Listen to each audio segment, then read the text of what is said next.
Bonjour à tous, c'est toujours un plaisir pour nous de vous retrouver tous les matins pour qu'ensemble nous puissions parcourir les principales unes en kiosque au Cameroun. Ce matin, nous commençons avec l'hebdomadaire confidentiel de Thierry Niopet qui parle d'engagement social et nous renseigne que les Benskinners de Douala roulent pour la paix au Cameroun.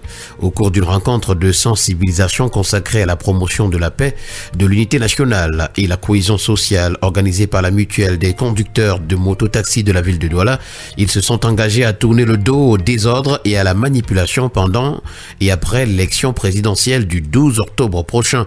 Une initiative soutenue par la fondation Ketchanga et Bestway Finance Limited s'est à retrouver ce matin en parcourant les pages 9 à 12 de Le Confidentiel. Et puis, journée internationale des enseignants, une célébration sur fond de revendications s'est à retrouver. Présidentielle en zone de conflit également, les assurances de Paul Atangandi nous sont présentées à la page 6.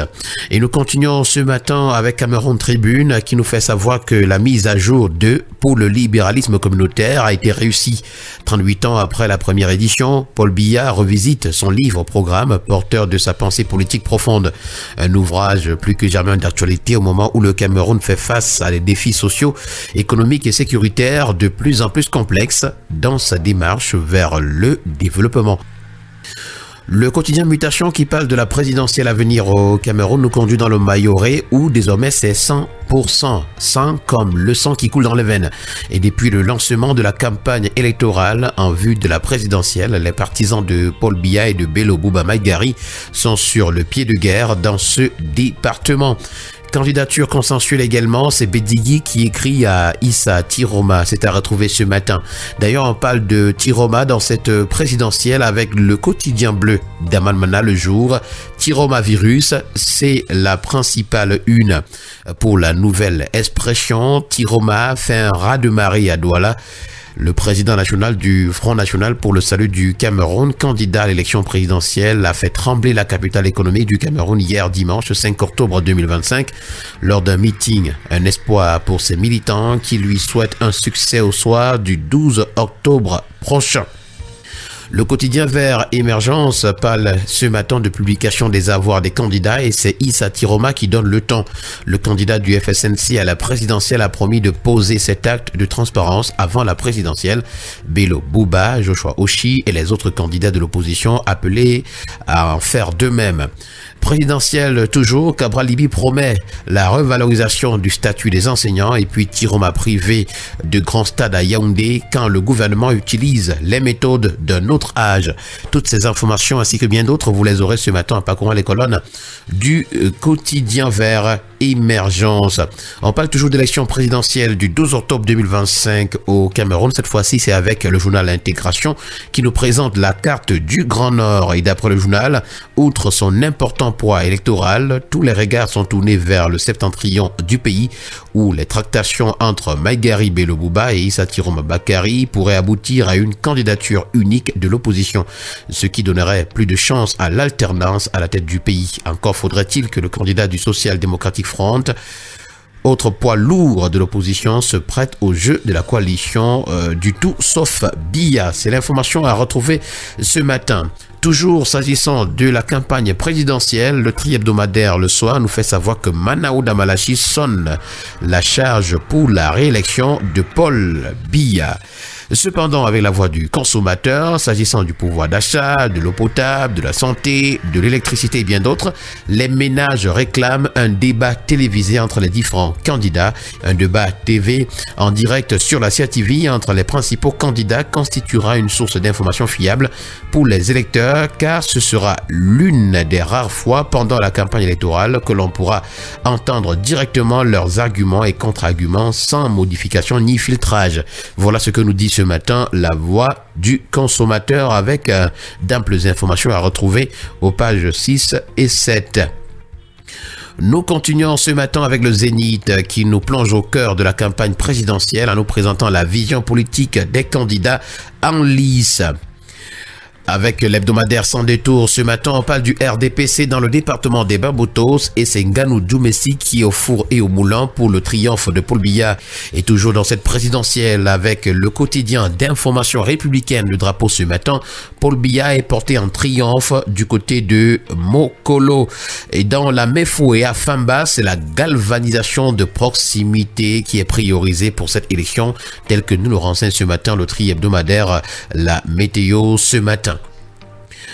Nous continuons avec l'hebdomadaire L'Avenir de Zéphirin Koloko qui, s'agissant également de cette présidentielle, nous renseigne que Baga Tangana démine l'opposition dans 18 quartiers en 24 heures chrono.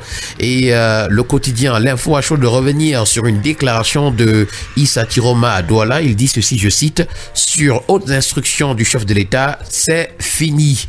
Et toujours s'agissant de l'élection présidentielle du 12 octobre prochain, les affiches de Paul Biya déchirées à Bonabéry, c'est à lire ce matin à la page 2 du journal. Et nous allons terminer cette page de la présidentielle dans les journaux ce matin avec le billet hebdomadaire L'Indépendant qui se demande si on aura une alternance ou une continuité au Cameroun. Les jeux et enjeux du scrutin sont à retrouver. D'ailleurs, le journal nous présente un regard et les observations du haut-commissaire des Nations Unies aux droits humains et des médias internationaux. C'est à retrouver ce matin à la page 3 du journal. Parlons d'autre chose à présent ce matin avec le premier news magazine camerounais. Ça, c'est Défi Actuel qui donne la parole à Minette Libam Lilikan. Elle, c'est la ministre des Postes et Télécommunications et elle dit ce matin que le chef de l'État promeut une économie numérique robuste, inclusive et souveraine. Et selon la ministre des Postes et Télécommunications, le Cameroun réduit progressivement la fracture numérique grâce notamment à l'extension de la fibre optique et au projet d'accélération de la transformation numérique au Cameroun. Elle parle également de l'ambition du gouvernement de repositionner Camtel comme un acteur stratégique de premier plan dans l'écosystème numérique national. Ce matin, on parle de financement avec le premier quotidien économique de la zone CEMAC. Ça, c'est le journal L'économie qui nous renseigne que le Cameroun envisage un nouveau programme économique avec le FMI. Le pays vient de boucler celui entamé en 2021 et qui lui aura permis d'encaisser près de 582 milliards de francs CFA. La gouvernance publique a été affichée à la grande une de Conjoncture économique. La digitalisation nous y est présentée comme un levier efficace de croissance économique. Ibis, Antilope, Patriote, Camsys, Sidonia, Trésor Pay et bien d'autres. Depuis quelques années déjà, l'administration publique camerounaise, notamment le ministère des Finances, connaît des avancées considérables en matière de gestion et de gouvernance. Un virage à 360 degrés qui jusqu'ici participe à moderniser la gestion financière et à optimiser le recouvrement des recettes fiscales et non fiscales. Avec le billet hebdomadaire Le Financier d'Afrique ce matin, on parle d'Afrique centrale et c'est la BIA qui veut intéresser les banques à son guichet B. Info Matin, le quotidien, s'agissant de la production locale des médicaments, nous parle d'une industrie pharmaceutique qui s'installe au Cameroun. Et au nom du chef de l'État, Paul Biya, le Premier ministre chef du gouvernement, Joseph John Gouté, a, ce 3 octobre à Yaoundé, procédé à la pose de la première pierre de l'usine Yintian Pharmaceutical Group, en présence de plusieurs personnalités, notamment le MINMIT, par intérim, le professeur Foucalito Dientry. Et puis nous terminons ce périple ce matin avec le quotidien L'Étudiant qui revient sur la journée mondiale des enseignants. Les frustrations sont en filigrane d'après le journal. Et voilà qui a permis de mettre un terme ce matin à cette sortie de la revue de la presse camerounaise. Merci à vous et au plaisir de vous retrouver demain pour une autre édition. Bonne journée à vous.